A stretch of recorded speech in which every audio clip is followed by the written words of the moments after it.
Reverse ತೆಗೆಯುವ ವೇಳೆ ಚಾಲಕನ ನಿಯಂತ್ರಣ ತಪ್ಪಿದಂತಹ ಕಾರೊಂದು ದ್ವಿಚಕ್ರ ವಾಹನ ಮತ್ತು ಆಟೋ ರಿಕ್ಷಾಕ್ಕೆ ಡಿಕ್ಕಿ ಹೊಡೆದು ಅಂಗಡಿಯೊಂದಕ್ಕೆ ನುಗ್ಗಿದಂತಹ ಘಟನೆ ಉಡುಪಿ ಜಾಮಿಯಾ ಮಸೀದಿ ಸಮೀಪದ ಐರೋಡಿ ಬಿಲ್ಡಿಂಗ್ ಬಳಿ ಸಂಭವಿಸಿದೆ. ನಗರದ ಐರೋಡಿ ಬಿಲ್ಡಿಂಗ್ನಲ್ಲಿ ಪಾರ್ಕ್ ಮಾಡಿದ್ದ ಕಾರನ್ನ ರಿವರ್ಸ್ ತೆಗೆಯುವ ವೇಳೆ ಈ ಘಟನೆ ನಡೆದಿದೆ. ಚಾಲಕ ನಿಯಂತ್ರಣ ತಪ್ಪಿದ ಕಾರು ಅತಿ ವೇಗದಿಂದ ಪರಿವಾರ ಸ್ವೀಟ್ ಅಂಗಡಿಯ ಕಡೆಗೆ ಹಿಮ್ಮುಖವಾಗಿ ಚಲಿಸಿದೆ.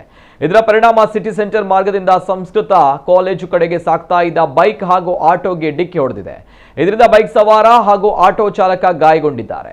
ಬಳಿಕ ಕಾರು ರಸ್ತೆ ಬದಿ ನಿಲ್ಲಿಸಿದ ವಾಹನವನ್ನ ಗುದ್ದಿ ಚಿಪ್ಸ್ ಅಂಗಡಿಯೊಂದಕ್ಕೆ ನುಗ್ಗಿದೆ. ಭಯಾನಕ ಅಪಘಾತದ ದೃಶ್ಯ ಸಿಸಿಟಿವಿಯಲ್ಲಿ ಸೆರೆಯಾಗಿದೆ.